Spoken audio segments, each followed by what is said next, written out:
Welcome back to Negotiate with Yourself and Win with me, Jeremy Sherman, and me, Jeremy Sherman. Today we're returning to a big old scientific question easily overlooked. What is a self? Right. See, people are self-obsessed, yet give little, if any, attention to asking what a self really is. The science of selfhood. There are no selves in physics or chemistry, but there are selves in life. Selves making effort on their own behalf. How do we explain that transition? How does chemistry become biology? How does cause and effect physical work become means to ends living effort? How does mattering emerge within matter? How do currencies like biological reproductive success, happiness, status, money, fame, etc. emerge from currents like heat, electricity, that sort of thing? All of which starts at the transition from chemistry to life. So the question is, what is a self, since we can't just be machines or chemical mechanisms, nor are we some magical supernatural ghost-like soul that makes chemical mechanisms come alive? Selves and their effort are something different, yet from nothing but physical chemistry. What, and how did it start? Feel free to skip these dialogues on the science of selfhood. But don't, because really, if you want to understand your self-obsessed self, it's where to start. This is the third of 4 episodes on the topic. The punchline will be delivered in the next episode. And why the delay? Because it's a hard question to corner ourselves with. We need a running start. And the solution proposed in the next episode will be the one developed by Harvard-Berkeley neuroscientist, evolutionary biologist, and biological anthropologist Terrence Deacon, with whom I've collaborated for 23 years. Okay, so here goes. The debate continued between me, a younger me, and me now after those 23 years collaborating with Deacon. You can find more about our work in my book, Neither Ghost Nor Machine, The Emergence and Nature of Selves, or on my YouTube channel, also called Neither Ghost Nor Machine. Or in Deacon's book, Incomplete Nature, How Mind Emerges from Matter. Remember why we're doing this. Cradle to grave, from the origins of us to our grave situation. That's the theme here at Negotiate with Yourself and Win. Putting ourselves in context to understand why we're the complicated beings we are, confronting and sidestepping anxieties in ways that can get us in grave trouble. Like we said, here goes.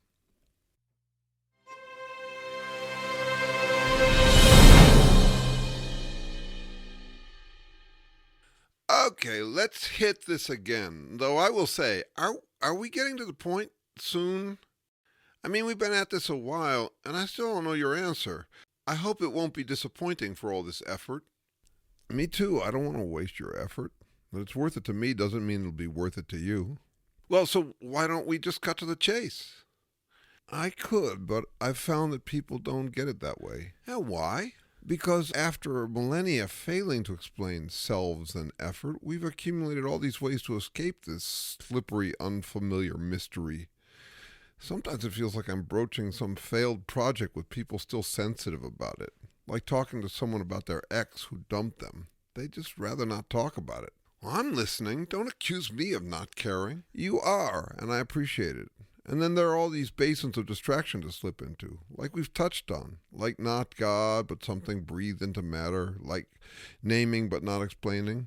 And anyway, since it's an unfamiliar question, it doesn't hurt to take a few minutes to get familiar with it, just to steep or marinate in the mystery. A self and its effort are something different, yet from nothing but chemistry. What made chemistry come alive at the origins of life? I know. But I do find myself a little impatient. Can't afford an hour to wonder about the biggest, most personally relevant mystery in science? Fair enough. Okay, let's keep at it. I'm ready. I'm with you on science not going there on the supernatural, so I'm into it. And I've thought of some scientific answers that might meet your fussy standards. Like, aren't we our DNA? That's what I hear. Good start. That's popular indeed. But tell me, what is DNA? It's a chemical. And we said the chemicals aren't selves trying to do anything. But selfish genes, that's poetry, not science. With poetic license, you can imagine anything. No, selfish genes are presented as real science. Not exactly. Richard Dawkins, who coined the term, admits that DNA molecules aren't really selfish, but that you can think of them as selfish because the consequences are the same. It's as if they are selfish. Then why does he get to claim that it's science? Maybe it's not poetic license, but pedagogical license. He claims that it's easier for students to understand if you call them selfish. But it is a popular notion. I think a lot of the popularity comes from it being an enchanting story, easy to follow with an intriguing tension. Genes pitted against each other in mortal combat. Still, it depicts a universe unenchanted by real selves and effort. All it offers is DNA as a magical chemical copied without effort. A lot of pop science offers a colorless, mechanistic worldview presented colorfully.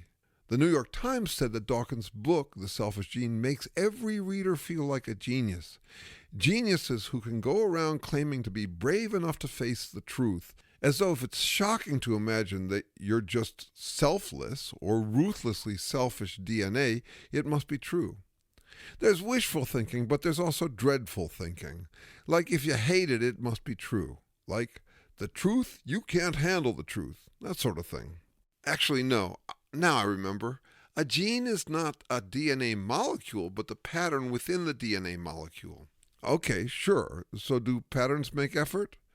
Like the patterns in an MP3 file or checkerboard or video feed? Do they make effort? Are they trying to get used? They do evolve. A meme, a cultural pattern that tries to get copied.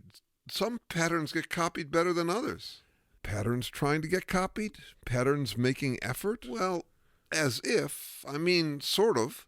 That's the idea behind memes anyway. A meme is a pattern that wants to copy, and we're just a medium in which they copy. So we're like paper? Just a medium? No, because we make copies of the memes.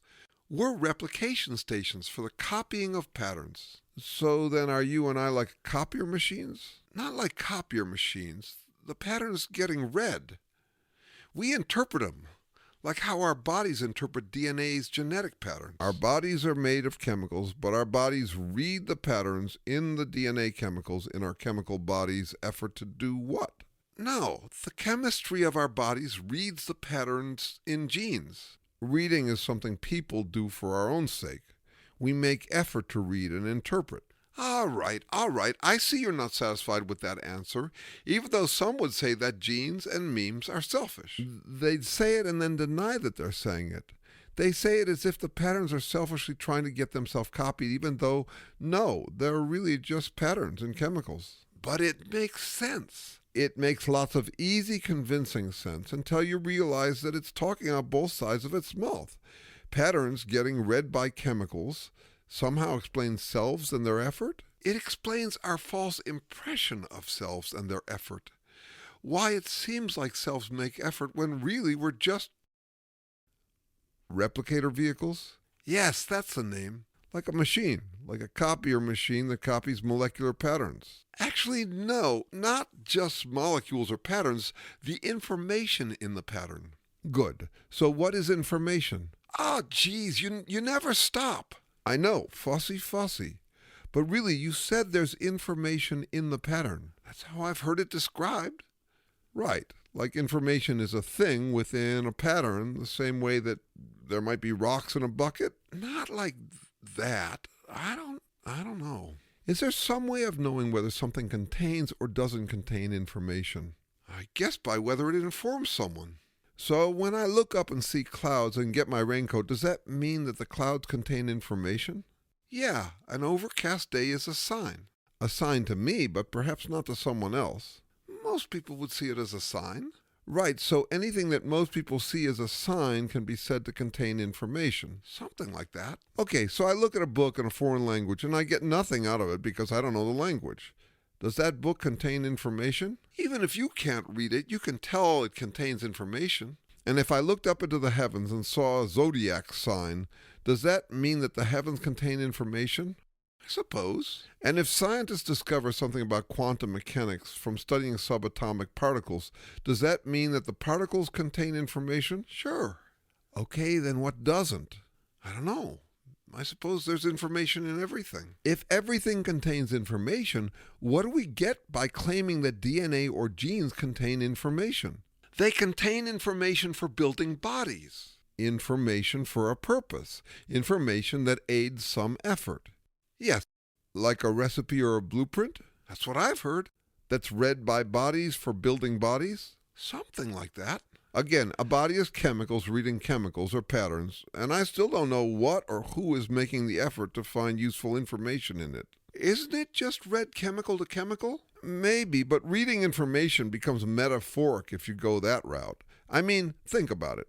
When a creature reads pheromones, or I read the writing on the wall or in a book, I'm making effort because I want or need something. Even when a tree reads changes in daylight, it's doing it so in the service of its struggle for existence. It's functional, good for the trees to read changes in daylight. Those changes are good information for trees, but nothing is either good or bad for chemicals. But didn't we just say that everything is information? You said it. I actually think everything is potential information. Anything can become information. Potential information becomes information if and only if some self makes use of it for its effort. So are you saying that DNA doesn't contain information? Information is not a thing contained in stuff like rocks in a bucket. Rather, it's the significance some self interprets, and it doesn't even have to be the right interpretation. Like, do the heavens contain astrological information? Some would say so. I'd say that astrologers interpret the heavens as significant in their astrological effort to understand and predict things. That doesn't answer my question. Does DNA contain information? It contains it if there's a self interpreting it in its effort, its struggle for existence. Otherwise, it's just a chemical. You should see it naked. It looks like snot. I don't know. I think it's a blueprint. I think signs contain information. Like a stop sign causes us to stop, right? A stop sign only causes us to stop if we crash into it. Rather, we interpret it as about stopping given our effort to prevent accidents. If I were a bug or an African bushman who had never seen a stop sign, it would signify nothing or something very different from what a stop sign signifies to me. I don't know. I think a sign causes responses. We often talk like that, like the clouds tell us it's about to rain, this book tells me about history, or like the writing on the wall is trying to warn me. But that's a figure of speech. Physical signs don't try to convey things. I disagree. Signs are things and they cause responses. Here, check this. Cause and effect involves two material things, a cause and an effect, right? Okay, now what about when a stop sign is suddenly absent from some street corner? You might interpret that as a sign that vandals stole it or that the road has been deemed safe without it, right? Sure. Okay, so apparently the absence of something expected can also be significant. Apparently, interpretation isn't the same as material cause and effect. All right. So you're not satisfied with saying that selfhood and effort are contained in DNA, its patterns, or the information contained in the patterns. So we can drop that for now. And anyway, I didn't really mean it. I remember now what I meant to say. Life starts with evolution, with natural selection. That's scientifically correct, right? No one really thinks that genes are selfish, but we've established that given evolution, they act like they're selfish. Good. Glad you brought that up. We really didn't finish with it last time. Uh-oh, you don't agree with that either? I agree with evolutionary theory, but remember I said I don't think that anything is trying to evolve us. Isn't natural selection selecting the fittest? Like a farmer selecting the best seeds to pass on? If I remember correctly, that's how Darwin described it. You've got artificial selection, farmers selecting seeds, and in parallel, you've got natural selection, nature selecting the fittest. As though nature is what's making effort to select the best? Yeah, maybe something like that. I've even heard scientists talk about natural selection or evolution designing us. Like an engineer? Sort of. Yes, by trial and error, random variation and selection, a blind watchmaker, or they'll talk about this or that trait being designed to enable us to do this or that. But even a blind watchmaker is trying to make better watches. So would you say that natural selection is trying to make better organisms? Some creatures have more offspring than others. Some die before they have offspring. Darwin drew that parallel between artificial and natural selection, but really they have to be different. Farmers make effort to select better seeds. That's artificial selection. Natural selection is different. Physical material nature is passive. It's not trying to achieve anything. But it whittles away at creatures or their DNA until what's left is the fittest. Right. To say that natural selection explains selves and effort is like saying that erosion explains mountains. It explains how mountains are honed, but it doesn't explain what's honed. The business end of life is the selves and their effort, their struggle for existence. Natural selection just explains how selves get eroded. No, really, I think that bodies or DNA molecules getting copied with variable degrees of success doesn't explain us, selves, and our effort. It explains them away. Yeah, maybe, but maybe that's because we falsely interpret ourselves as selves. Buddhists say that selfhood isn't real. Maybe they're right. Maybe science and Buddhism are converging. So just convince yourself that you're not a self? Exactly. Selfhood is a false impression. Us and our impressions, our interpretations. You wouldn't talk about a rock forming interpretive impressions, right? A rock can make impressions like in mud, or you could carve an impression in a rock. Remember you saying I was fussy about language. You have to be in order to solve this mystery because words can be so slippery. I can talk about an impression as either like a pattern a rock leaves in mud or like making a good impression on someone. The word information is slippery that way too, as though it's impressing a form into something, like rock in the mud. People use language that dances around the difference between selves and non-selves all the time. Like if I said your idea had an impact on me, it really made an impression on my mind. That could be interpreted as selfless and effortless, as though your idea was a rock and my mind was mud. But I don't think that's what's going on. Your mind is mud. I make effort to interpret for my own benefit. I can talk about good information or bad information. Good for me given my effort. The rock leaving an impression in mud is neither good nor bad. Back to Earth, please. We were talking about evolution, natural selection, right? Yeah, thanks for reminding me. We were done with information. For now. Right, so natural selection, is that the business end of selves and effort? Here, try this. Evolutionary theory is pretty well developed, right? Sure, from what I understand. So how about our explanation for the origins of life? You'd think that if evolution explains selves and effort, our theory of origins of life would be becoming pretty well developed too, based on what we know about evolution. But it isn't. From what I understand, the origins of life is coming into focus. You've got RNA molecules with patterns that start never mind. Yeah, DNA or RNA are chemicals or patterns within chemicals. Chemicals replicate or make copies in non-living chemistry too. So no, I don't think that replicating molecules explain the origins of life. Okay, but there are other possibilities. Sure, lots. Like I have heard that consciousness is quantum phenomena. That's where free will comes from. There's surprising stuff going on the quantum level. A lot of mysteries still to be solved. Exactly. So selves are mysteries and quantum mechanics is a mystery. It follows that they're the same mystery.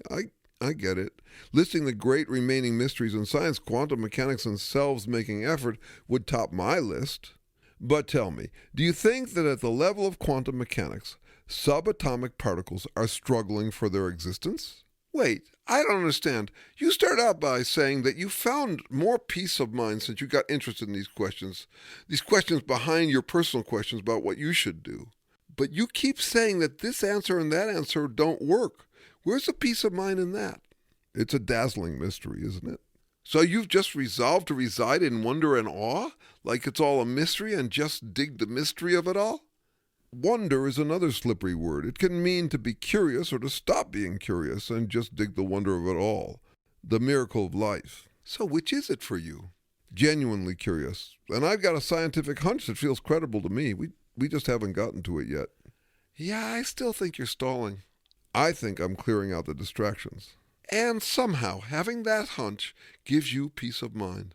I still have my ups and downs. I still wake up a lot of mornings wondering whether I took a wrong turn somewhere back a ways. But yes, having a plausible scientific explanation for who I am and how I got this way, it doesn't start with my birth or my family of origin. It orients me nicely. I've got a good scientific guess about what selves and effort are from the origin of life. Well, enough of the many answers that don't meet your fussy standards. If you got an answer you like, I hope you'll spit it out next. I've waited this long. I think I can walk you to it just by asking you questions. Okay, we could try that next time we meet. Not that I'll necessarily buy your solution to this great mystery. I wouldn't ask you to. Kick the tires on it. Sounds good. Next time I won't let you get away with stalling. Indeed, next time we can jump right on it. I bet that you'll see that your effort was worthwhile, useful, beneficial to the self you are. Bet is on. I have my doubts, Mr. Fussy. Dr. Fussy to you. I got a PhD since I was your age. Oh, so you're a doctor now. Should I say, and stroke my beard? No need. I realize that the kind of doctor I am doesn't grant me special claims of knowing. If I were a geophysicist, you'd probably defer to me. But having doctoral opinions about philosophy, life and mind, selves and effort, that grants me no special privileges. Everyone's a philosopher. Good. Glad you're not going to get up on your high horse. Guesses. Just educated guesses. That's all you'll get from me. Fair enough.